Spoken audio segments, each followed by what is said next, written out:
बहुत समय पहले की बात है। एक गांव में एक बहुत ही ज्ञानी पंडित रहा करता था। एक दिन वो अपने बचपन के मित्र से मिलने के लिए दूसरे गांव जा रहा था। उसका मित्र बचपन से ही गूंगा और एक पैर से अपाहिज था। मित्र का गांव काफी दूर था। रास्ते में और भी कहीं छोटे छोटे गांव पड़ते थे। पंडित अपने मित्र से मिलने के लिए अपनी ही धुन में चला जा रहा था कि तभी रास्ते में उसे एक और आदमी मिल गया। वो आदमी दिखने में बहुत अष्टपुष्ट था। फिर वो आदमी भी पंडित के साथ आगे चलने लगा। ये देखकर पंडित ने सोचा कि चलो अच्छा हुआ, साथ साथ चलने से सफर जल्दी कट जाएगा। चलते चलते पंडित ने उस आदमी से उसका नाम पूछा तो उस आदमी ने अपना नाम महाकाल बताया। ये सुनकर पंडित को थोड़ा सा अजीब लगा, पर पंडित ने नाम के विषय में ज्यादा कुछ पूछना उचित नहीं समझा। फिर धीरे धीरे दोनों साथ चलते रहे।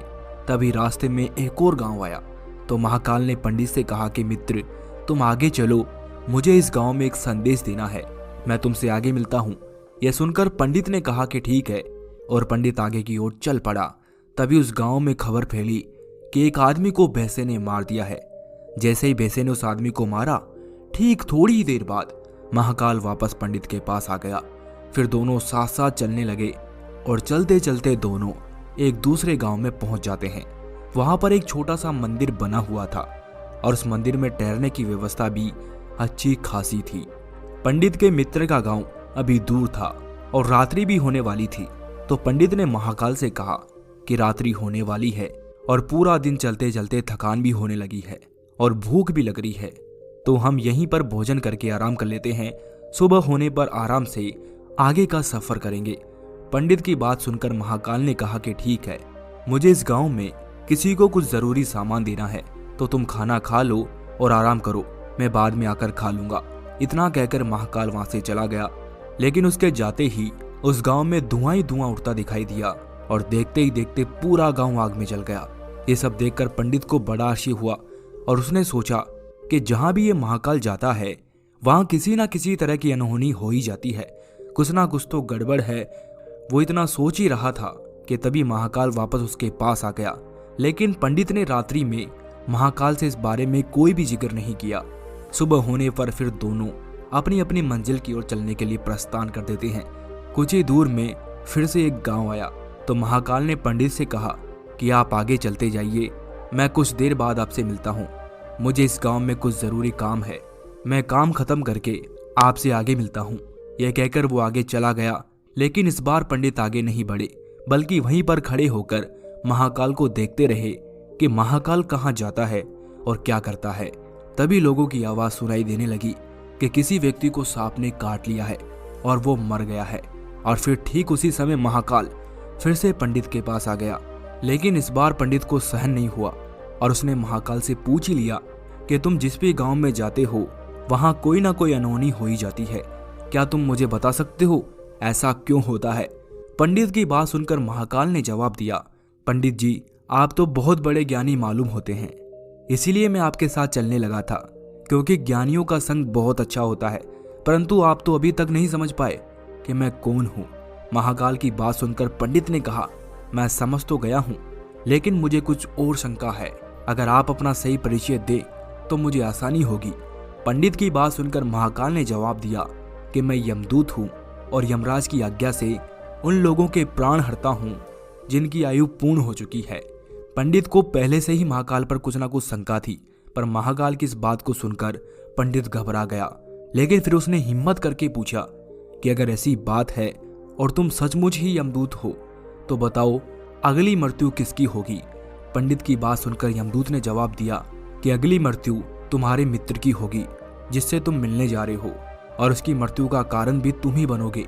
महाकाल के मुंह से यह जवाब सुनकर पंडित चौंक गया और सोच में पड़ गया कि यदि वास्तव में ये महाकाल यमदूत हुआ और इसकी बात सच हुई तो मैं मेरे बचपन के घनिष्ठ मित्र की मृत्यु का कारण बन जाऊंगा। इसीलिए अच्छा यही होगा कि मैं उससे मिलने ही ना जाऊं, कम से कम मैं उसकी मृत्यु का कारण तो नहीं बनूंगा। पंडित ये सब अपने मन सोच ही रहा था कि तभी महाकाल ने पंडित से कहा कि तुम जो सोच रहे हो वो सब मुझे पता है। अगर तुम अपने मित्र से मिलने नहीं जाओगे तो नियति नहीं बदलेगी। तुम्हारे मित्र की मृत्यु निश्चित है और वो अगले कुछ ही क्षणों में घटित होने वाली है। महाकाल की ऐसी बातें सुनकर पंडित को झटका सा लगा क्योंकि महाकाल ने उसके मन की बात जान ली थी, जो कि एक साधारण व्यक्ति के लिए संभव नहीं है। अब पंडित को महाकाल पर पूरा विश्वास हो गया था कि ये सच में ही एक यमदूत है। अब पंडित अपने मित्र की मृत्यु का कारण नहीं बनना चाहता था, इसीलिए वो वापस अपने घर की तरफ जाने का विचार करता है। और जैसे ही वो पीछे की ओर मुड़ता है और अपने गांव की ओर जाता है, लेकिन जैसे ही पंडित पीछे मुड़ता है तो उसका मित्र तेजी से उसकी ओर आता हुआ दिखाई देता है और उसका मित्र उसको देखकर अत्यंत प्रसन्न दिखाई देता है। अपने मित्र के आने की गति को देखकर पंडित को ऐसा लगा जैसे कि उसका मित्र काफी समय से उसके पीछे आ रहा था, लेकिन वो बचपन से ही गूंगा था और एक पैर से अपाहिज था, इसीलिए वो ना तो पंडित के पास पहुंच पा रहा था और न ही पंडित को आवाज देकर रोक पा रहा था। लेकिन जैसे ही वो पंडित के पास पहुंचा तो अचानक उसकी मृत्यु हो गई। ये देखकर पंडित हक्का बक्का रह गया और महाकाल की ओर देखने लगा, जैसे कि वो कुछ पूछना चाह रहा हो कि आखिर ये सब कैसे हुआ। पंडित के हाव भाव देखकर महाकाल पंडित के मन की बात समझ गया और बोला कि तुम्हारा मित्र पिछले गांव से ही तुम्हारे पीछे पीछे आ रहा था, लेकिन वो अपाहिज और गूंगा होने की वजह से तुम तक नहीं पहुंच सका। उसने अपनी पूरी ताकत लगाकर तुम तक पहुंचने की कोशिश की, लेकिन बुढ़ापे में बचपन जैसी ताकत नहीं रहती, इसलिए हृदयाघात के कारण तुम्हारे मित्र की मृत्यु हो गई।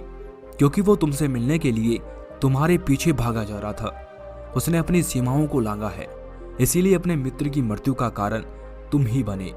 महाकाल की बात सुनकर अब तो पंडित को और भी ज्यादा यकीन हो चुका था कि ये महाकाल एक यमदूत ही है और इसका कार्य जीवों के प्राण हरना है। पंडित एक ज्ञानी व्यक्ति था, इसलिए वो ये जानता था कि मृत्यु पर किसी का वश नहीं चलता, सभी जीवों को एक ना एक दिन मरना जरूर है। यही सोचकर उसने अपने आप को संभाल लिया। लेकिन अचानक पंडित को अपनी मृत्यु के बारे में जानने की इच्छा हुई, इसीलिए उसने महाकाल से कहा कि जब मृत्यु मेरे मित्र की होनी थी तो आप शुरू से ही मेरे साथ क्यों चल रहे थे। पंडित की बात सुनकर महाकाल ने कहा, मैं तो सभी के साथ चलता हूँ और हर क्षण चलता रहता हूँ, किंतु लोग मुझे पहचान नहीं पाते, क्योंकि लोगों के पास अपनी समस्याओं के अलावा और किसी चीज और किसी समस्या को देखने व समझने का समय ही नहीं होता है। महाकाल की बात सुनकर पंडित ने कहा, तो क्या तुम मुझे ये बता सकते हो मेरी मृत्यु कब, क्यों और कैसे होगी। तो महाकाल ने कहा कि किसी सामान्य मनुष्य का ये जानना उचित नहीं है कि उसकी मृत्यु कब होगी, क्योंकि कोई भी जीव अपनी मृत्यु के बारे में जानकर दुखी होता है, लेकिन तुम मुझे ज्ञानी व्यक्ति प्रतीत होते हो। तुमने अपने मित्र की मृत्यु को जितनी आसानी से सहन कर लिया, उसे देखकर लगता है कि तुम अपनी मृत्यु के बारे में जानकर भी इतने ज्यादा दुखी नहीं रहोगे। इसके बाद महाकाल पंडित से कहते हैं कि सुनो, तुम्हारी मृत्यु आज से 6 महीने के बाद किसी दूसरे राज्य में फांसी लगने की वजह से होगी, और सबसे हास्य की बात तो ये होगी कि तुम खुद ही खुशी से उस फांसी को स्वीकार कर लोगे। इतना कहकर महाकाल जाने लगा, क्योंकि महाकाल के पास पंडित के साथ चलते रहने का कोई भी कारण नहीं था। फिर पंडित भी अपनी यथाशक्ति अनुसार अपने मित्र का क्रियाकर्म करके अपने घर चला गया। लेकिन कोई भी व्यक्ति कितना भी ज्ञानी क्यों ना हो, अपनी मृत्यु की बात जानकर दुखी व परेशान तो होता ही है, और मृत्यु से बचने के लिए कुछ ना कुछ उपाय अवश्य करता है। पंडित ने भी मृत्यु से बचने के लिए कुछ उपाय किया। पंडित बहुत विद्वान था, इसीलिए उसकी ख्याति उसके राज्य में फैली हुई थी और राजा भी उससे भली भांति परिचित थे। तो पंडित ने सोचा कि राजा के पास तो कहीं ज्ञानी मंत्री होते हैं, तो वो मेरी मृत्यु से संबंधित समस्या का कोई ना कोई हल तो निकाल ही लेंगे। यही सोचकर पंडित राज दरबार में पहुंच गया और राजा को सारी बात बता दी। पंडित की बात सुनने के बाद राजा शांत रहे और शाम को सभा हुई। सभा में राजा ने अपने सभी मंत्रियों को यह बात बताई और उनसे सलाह मांगी। राजा की बात सुनकर सभी मंत्रियों ने अंत में विचार विमर्श करके कहा, अगर पंडित की बात सही है तो उसकी मृत्यु भी 6 महीने के बाद ही होगी, लेकिन मृत्यु तब होगी जब वो दूसरे राज्य में जाएंगे। यदि वो दूसरे राज्य में जाए ही नहीं तो उनकी मृत्यु भी नहीं होगी। सभी मंत्रियों की सलाह राजा को भी सही लगी, तो राजा ने पंडित के रहने की व्यवस्था महल में ही करवा दी और राजा ने आदेश दिया कि पंडित से मेरी आज्ञा के बिना कोई भी नहीं मिलेगा। लेकिन पंडित कहीं भी आ जा सकता था, जिससे ये ना लगे कि वो राजा की कैद में है। लेकिन पंडित तो डर के मारे खुद ही कहीं नहीं जाता था। धीरे धीरे पंडित की मृत्यु का समय भी नजदीक आने लगा और वो दिन भी आ गया जब पंडित की मृत्यु होने वाली थी। जिस दिन पंडित की मृत्यु होने वाली थी तो वो डर के मारे जल्दी सो गया। ताकि जल्दी से वो रात बीत जाए और अगला दिन आ जाए और उसकी मृत्यु का दिन टल जाए। लेकिन पंडित को नींद में चलने की बीमारी थी और इस बीमारी के बारे में खुद पंडित को भी पता नहीं था। तो उसने इस बात का जिक्र ना तो राजा से किया और ना ही किसी वेद से किया। तो राजा को इस बीमारी के बारे में पता हो, इस बात का तो सवाल ही पैदा नहीं होता है। पंडित अपनी मृत्यु को लेकर बहुत चिंतित था और नींद में चलने की बीमारी तभी आती है जब नींद पूरी नहीं होती है। तो जिस दिन पंडित की मृत्यु निश्चित थी, उसके पहले वाले रात पंडित को नींद में चलने का दौरा पड़ा और वो महल से निकलकर बाहर आ गया। पंडित राजा का खास मेहमान था, इसीलिए उसे किसी पहरेदार ने नहीं रोका और न ही किसी तरह का कोई सवाल पूछा। पंडित बाहर आकर सीधा अस्तबल में पहुंच गया। अस्तबल में पहुंचने के बाद वो सबसे तेज दौड़ने वाले घोड़े की पीठ पर सवार हो गया और कुछ ही देर में दूसरे राज्य की सीमा पर चला गया। इतना ही नहीं, वो दूसरे राज्य के राजा के महल में पहुंच गया। उस महल के पहरेदारों ने भी उसे नहीं रोका और न ही किसी पहरेदार ने उससे पूछताछ की। सभी लोग रात्रि के अंतिम पहर होने के कारण नींद में थे। वो पंडित भी सीधे राजा के शयन कक्ष में पहुंच गया, जहां राजा और रानी सो रहे थे। वहीं रानी के बगल में जाकर पंडित भी सो गया। अब सुबह हुई तो राजा ने पंडित को रानी के बगल में सोया हुआ देखा, तो उसे देखकर राजा को बहुत क्रोध आया। उसने पंडित को बहुत भला बुरा कहा। अपने सिपाहियों को बुलाकर उसने तुरंत पंडित को गिरफ्तार करवा दिया। पंडित को कुछ भी समझ नहीं आ रहा था कि उसके साथ ये सब क्या हो गया और कैसे हो गया।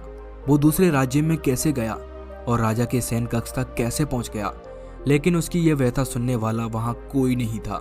सुबह जब दरबार लगा तो राजा ने पंडित को दरबार में हाजिर करने का हुक्म दिया। कुछ देर बाद पंडित को दरबार में लाया गया और कुछ ही देर में राजा भी दरबार में पहुंच गया। वहां आकर राजा ने जब पंडित को देखा तो देखते ही राजा को इतना क्रोध आया तो उसने सीधे ही पंडित को फांसी की सजा सुना दी। फांसी की सजा सुनते ही पंडित कांप गया। उसका पूरा शरीर थरथर कांपने लगा, लेकिन फिर भी कुछ हिम्मत करके उसने राजा से कहा कि महाराज, मैं नहीं जानता कि मैं राजमहल कैसे पहुंचा। मुझे तो ये भी पता नहीं कि मैं आपके शयन कक्ष में कैसे आ गया और मुझे आपके राज्य के किसी भी पहरेदार ने रोका क्यों नहीं। लेकिन मैं इतना जानता हूं कि आज मेरी मृत्यु होनी थी और होने भी जा रही है। पंडित के मुंह से ऐसी बातें सुनकर राजा को थोड़ा अटपटा लगा, लेकिन फिर राजा ने पंडित से पूछा कि तुम्हें कैसे पता है कि आज तुम्हारी मृत्यु होनी है? आखिर तुम कहना क्या चाहते हो? राजा की बात सुनकर पंडित ने राजा को पिछले 6 महीने में हुई पूरी कहानी बता दी और कहा कि महाराज, मेरा क्या किसी भी सामान्य व्यक्ति में इतना साहस नहीं कि वो राजा के शयन कक्ष में जाकर राजा की उपस्थिति में रानी के पास आकर सो जाए। पंडित की ऐसी बातें सुनकर राजा को उस पर बिल्कुल भी विश्वास नहीं हो रहा था, क्योंकि ऐसा भी हो सकता था कि पंडित मृत्यु से बचने के लिए महाकाल और अपने भविष्यवाणी का बहाना बना रहा हो। लेकिन फिर भी राजा ने पंडित की कही बात का पता लगाने का निर्णय किया। फिर राजा ने पंडित से कहा, यदि तुम्हारी बात सत्य है और आज तुम्हारी मृत्यु का दिन है, तो जैसा कि महाकाल ने तुमसे कहा था कि तुम्हारी मृत्यु का कारण मैं नहीं बनूंगा, लेकिन अगर तुम्हारी बात झूठी निकली तो निश्चित ही आज तुम्हारी मृत्यु का दिन होगा और तुम्हारी मृत्यु का कारण मैं ही बनूंगा। फिर राजा ने इस बात की सत्यता का पता लगाने के लिए पड़ोसी राजा के पास अपने विश्वास पात्र सैनिक को भेजा, क्योंकि पड़ोसी राज्य का राजा उसका बहुत अच्छा मित्र था। राजा ने अपने सैनिक को एक पत्र देकर पड़ोसी राज्य के राजा के पास सत्यता का प्रमाण मांगने को भेजा। सैनिक पत्र को लेकर पड़ोसी राजा के पास गया और शाम तक सत्यता का प्रमाण लेकर लौट आया। सैनिक ने आकर राजा को बताया कि महाराज, पंडित जो भी कह रहा है वो बिल्कुल सत्य है। दूसरे राज्य के राजा ने पंडित के रहने के लिए अपने महल में पूरी व्यवस्था कर रखी थी और पिछले 6 महीनों से पंडित राजा का खास मेहमान था। कल अंतिम बार राजा उससे उसके कक्ष में ही मिले थे और इसके बाद इस राज्य में ये पंडित कैसे पहुंचा, इस बात की जानकारी किसी को नहीं है। इसीलिए उस राज्य के राजा के अनुसार इस पंडित को फांसी की सजा देना उचित नहीं है। सैनिक की बात सुनकर राजा के सामने एक नई समस्या आ गई, क्योंकि उसने बिना कुछ जाने पंडित को फांसी की सजा सुना दी थी। इसीलिए यदि पंडित को फांसी की सजा ना दी जाए तो राजा के कथन का अपमान हो जाएगा, और यदि पंडित को फांसी दे दी जाए तो पंडित की बिना कारण ही मृत्यु हो जाएगी। राजा को समझ ही नहीं आ रहा था कि अब वो क्या करे। राजा परेशान हो चुका था। तब राजा ने अपने सभी मंत्रियों से इस बात पर चर्चा की। तभी सभी मंत्रियों ने सुझाव दिया कि महाराज, पंडित को एक कच्चे सूत से फांसी की सजा दे दी जाए। इससे आपके कथन का मान भी रह जाएगा और कच्चे सूत के धागे से पंडित को फांसी भी नहीं लगेगी और उसके प्राण भी बच जाएंगे। सभी मंत्रियों का सुझाव राजा को भी बहुत अच्छा लगा। उसने ऐसा ही आदेश दे दिया। फिर पंडित के लिए कच्चे सूत के धागे का फांसी का फंदा बनाया गया और नियम के अनुसार पंडित को फांसी पर चढ़ाया जाने लगा। सभी लोग खुश थे कि ना तो पंडित मरेगा और न ही राजा का वचन झूठा पड़ेगा। राजा का ऐसा आदेश सुनकर पंडित को भी विश्वास था कि सूत के धागे से उसकी मृत्यु तो नहीं होगी, इसीलिए वो भी खुशी खुशी फांसी पर चढ़ने को तैयार हो गया, जैसे कि महाकाल ने उसे कहा था। लेकिन जैसे ही पंडित को फांसी दी गई, सूत का धागा तो टूट गया, लेकिन टूटने से पहले उसने अपना काम कर दिया था। पंडित के गले की नस सूत के धागे से कट चुकी थी और पंडित जमीन पर पड़ा पड़ा तड़प रहा था। हर धड़कन के साथ उसके गले से खून की फुहार निकल रही थी और देखते ही देखते पंडित का सारा शरीर पूरी तरह शांत हो गया। सभी लोग ये देखकर आश्चर्यचकित रह गए और पंडित को मरता देख रहे थे। किसी को भी विश्वास नहीं हो रहा था कि इस कमजोर धागे से भी किसी की मृत्यु हो सकती है, लेकिन घटना घट चुकी थी। नियति ने अपना काम कर दिया था। राजा को भी ये देखकर बड़ा आश्चर्य हुआ कि इतने कमजोर धागे से किसी की मृत्यु कैसे हो सकती है। आखिरकार महाकाल की बात सत्य साबित हुई। राजा ने तो पंडित को बचाने का बहुत प्रयास किया, लेकिन उसकी आज मृत्यु होनी थी तो उसे राजा भी नहीं टाल पाए। दोस्तों, जो होता है वो होकर रहता है। हम चाहे जितनी भी सावधानियां बरत ले, जितने भी उपाय कर ले, लेकिन हर घटना और घटना की पूरी प्रणाली पहले से तय होती है, जिसे हम थोड़ा सा भी इधर उधर नहीं कर सकते। इसीलिए ईश्वर ने हमें भविष्य जानने की क्षमता नहीं दी, ताकि हम अपने जीवन को ज्यादा बेहतर तरीके से जी सकें। और यही बात उस पंडित पर लागू होती है। यदि पंडित ने महाकाल से अपनी मृत्यु के बारे में ना पूछा होता तो 6 महीने वो राजा के पास रहकर एक कैदी जैसी जिंदगी नहीं जीता, और 6 महीने तक वो यूं डर डर के नहीं जीता, बल्कि वो अपने जीवन के 6 महीनों को बहुत ही अच्छी तरीके से जीता। इसीलिए जो भी होता है वो भगवान की इच्छा से ही होता है। हमें हमेशा भगवान के ऊपर भार छोड़कर अपना कर्तव्य निभाना चाहिए और हमेशा ही खुशी से अपना जीवन जीना चाहिए। यही जीवन का सबसे बड़ा रहस्य है। दुखी होकर चिंता करने से हमें दुख प्राप्त होगा, क्योंकि चिंता करने से या फिर दुखी होने से नियति का नियम नहीं बदलेगा। नियति तो अपना काम करेगी। इसीलिए आप भी अपना कर्म करें और हर पल का सुखपूर्वक आनंद लीजिए। इस संसार में जो भी होना होता है वो पहले से तय रहता है। आपके करने या फिर किसी और के करने से कुछ भी नहीं बदलने वाला। आपको जो मिला है, जैसा मिला है, आप उसी में खुश रहिए। मनुष्य को जीवन एक बार मिलता है, इसीलिए उसे अपने जीवन का भरपूर आनंद उठाना चाहिए, और जितना आनंद वो अपने जीवन में ले सकता है उसे लेना चाहिए। जीवन आनंद का ही रूप है, इसे व्यर्थ की चिंता में बर्बाद ना कीजिए।